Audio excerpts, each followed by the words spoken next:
Diana, your abstract is is good. I think there's a little bit too much of discussing the individual studies rather than again synthesizing the information and giving an overview regarding what the research showed. It's hard to tell where the abstract ends and the introduction begins, so I'm not quite sure where that's happening. And then, just generally, as I began to look at your paper, you don't really have the themes separated out. So it's hard to tell where the various aspects of the paper are. So, think about we talked about separating those themes out and using headers. And I think that would make the paper flow a little bit better, or at least be able to tell where each of the individual sections are.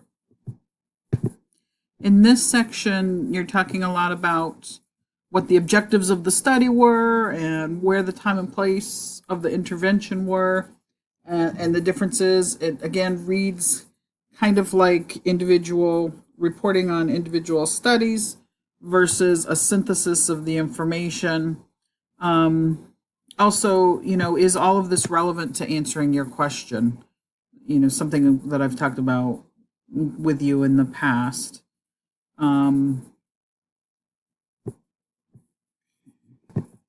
I feel like this section here is kind of jumping around a little bit. Be sure whenever you're using the author's names within the text of the paper, you don't use the ampersand, you spell out and then you really need to put the year again here. It's hard to tell. I'm not really sure what the theme is of this section, so it's hard to read, hard to understand what it is you're trying to convey here.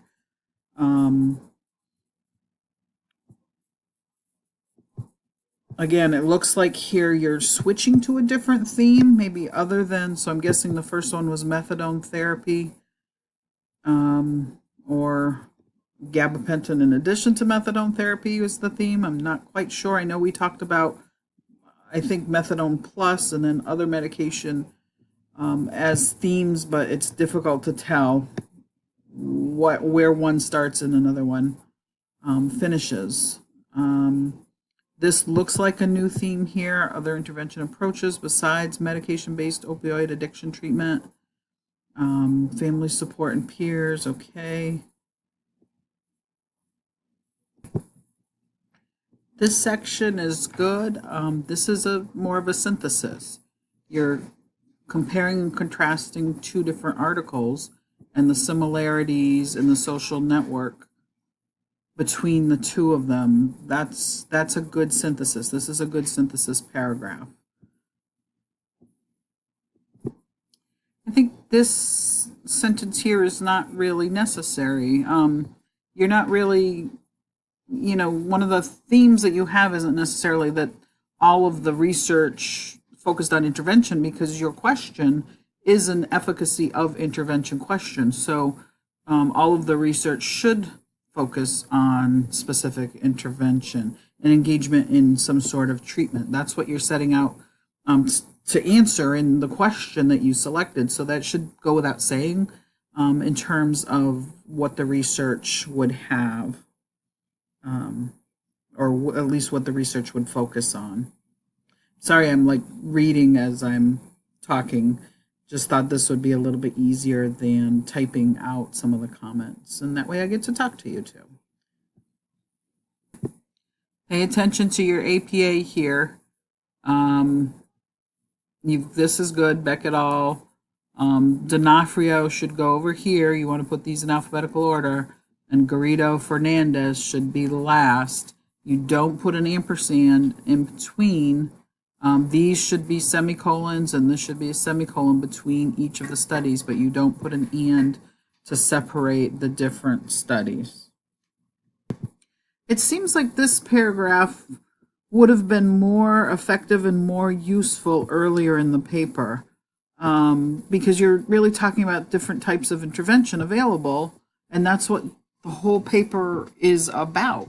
So having it this late on page 9 of your paper is a little bit challenging because you've just spent a good number of pages discussing different treatments that are available for people with the disorder.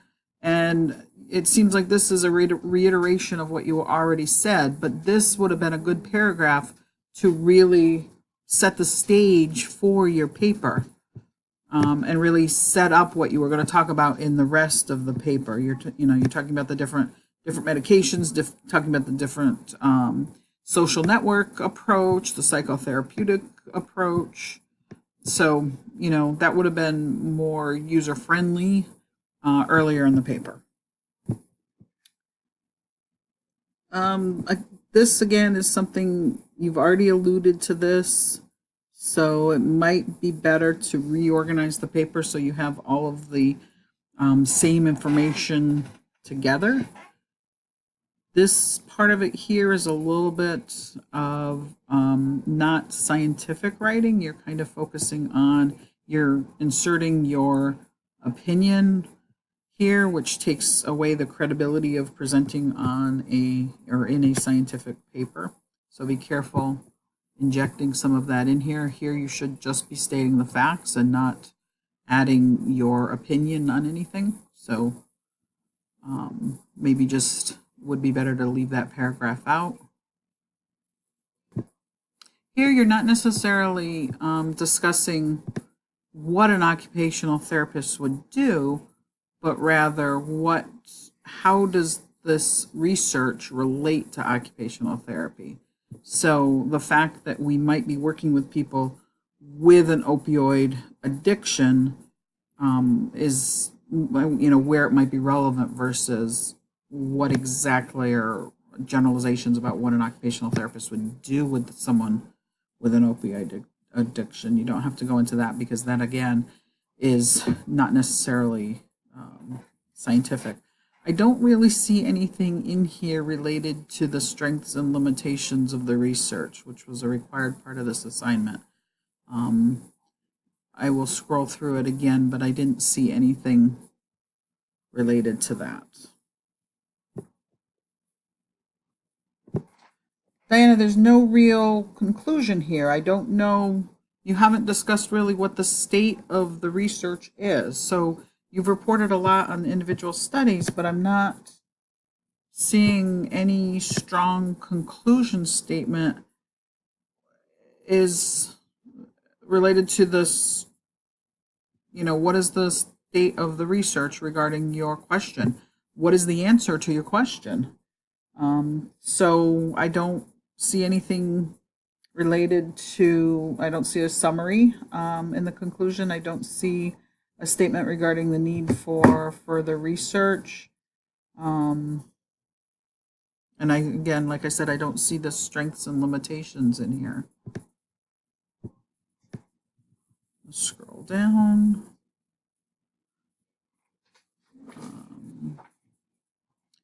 Your references look pretty good.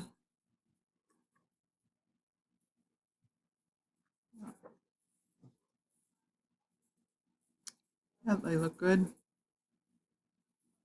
You don't italicize the issue number.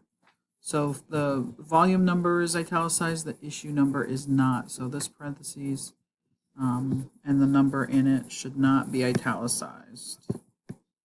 And that's pretty consistent. But otherwise, your references look pretty good. Okay, I see here your statement about more research should be conducted, but it's kind of in an awkward place. It should really be at the end when you're making a concluding statement.